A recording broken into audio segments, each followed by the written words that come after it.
Good morning, folks. This is the More Perfect Union. I have an election update for Troy, Wisconsin.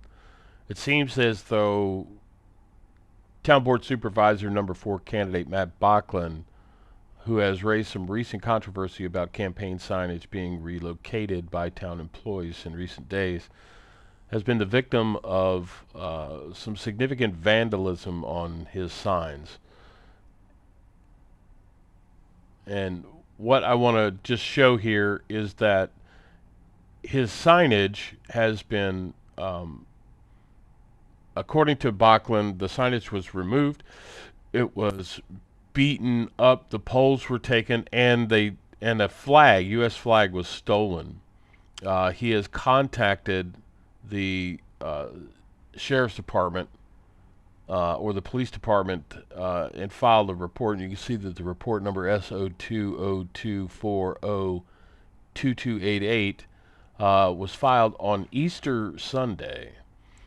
The kind of damage. Now these signs are they're not just like vinyl banner signs. These are actually corrugated construction. And one of the images that we have here in this slideshow is a pretty significant indication of the damage. And they cycle through pretty slowly, but they're but pardon me. I was traveling on Easter Sunday to L.A. for a professional commitment, but I thought that this was important to get out here to you guys and be able to see the damage. Statement released to the public via Matt Bocklund's Facebook post says, "To my fellow neighbors, on the morning of Easter, many of us saw the pieces that were my sign on the side of the road, broken, flag gone, and pieces tossed around. I want to thank all those who let me know, who gave me encouragement, and took a moment to reflect upon my campaign misfortune. I also want to thank the St. Croix County Sheriff's Department for their professionalism and time this evening at the campaign site. May God continue to bless our men and women in uniform. With that said, I wanted to send a quick note of encouragement that I had while tending to the American tradition of campaigning this evening. While standing in the dark of night, headlights illuminating my toil, and neighbors stopping by to lend a hand, I thought how blessed my family is to live in the town of Troy. That is why when I look upon my campaign sign cut, torn, and beaten, it symbolizes more than mere vandalism. It echoes the turbulent history of a nation that has weathered countless storms. It serves as a reminder that the path to progress is often marred by obstacles and setbacks. Yet through every trial and tribulation, the United States has endured, its spirit unyielding, its resolve unwavering. This resilience is woven into the very fabric of America, a tapestry of diversity, strength, and unity. So in the face of adversity, we must not falter, for it is in these trying times that our commitment to a more perfect union is truly tested. We must persevere, rising above the discord and division, for America and its people embody the enduring promise of hope, resilience, and unwavering determination. Let us pick up the pieces as we did tonight, mend what is broken, and march forward together towards a brighter future, a future where the ideals of liberty, equality, and justice prevail for all. May God continue to bless these United States of America, law enforcement, you, my fellow neighbors, and all who choose to run for office. Find encouragement in the pieces.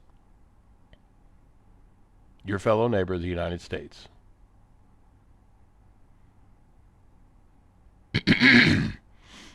He further makes a plea on his Facebook post with respect to Matt Bocklund's campaign sign as town representatives. If you happen to hear, learn, see pictures, social media posts, etc., of the person or persons responsible for this vandalism, please contact me as soon as possible by email or phone.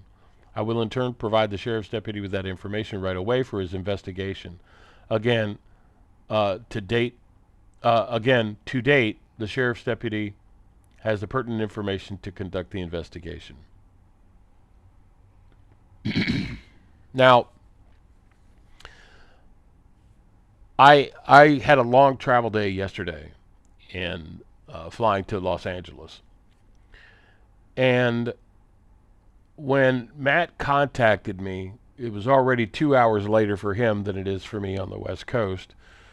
And I asked Matt to gather up the information that he had so that we could take a look at getting something out. This close to an election, the vandalism, normal vandalism or defacement is bad enough.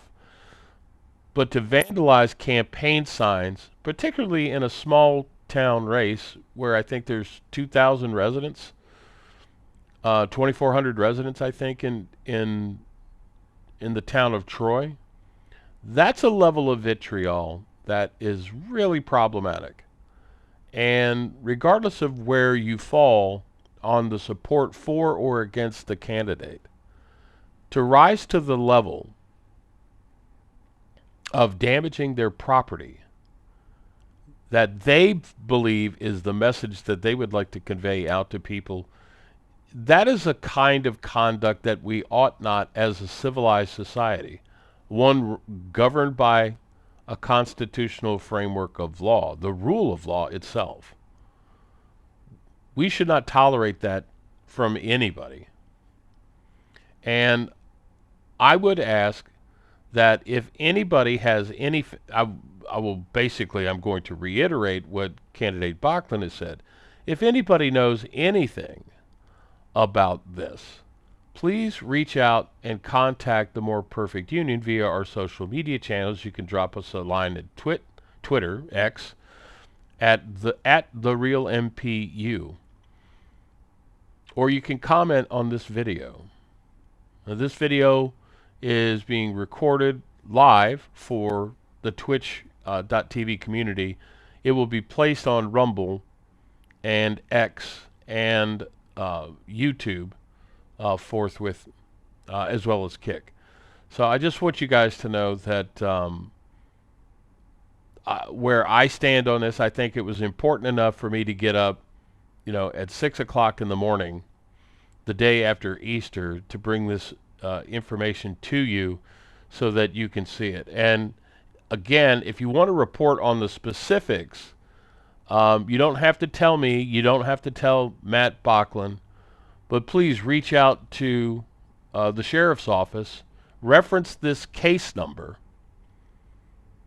and which is again SO202402288, and let them know any information that might be helpful in terms of bringing visibility and justice in this matter.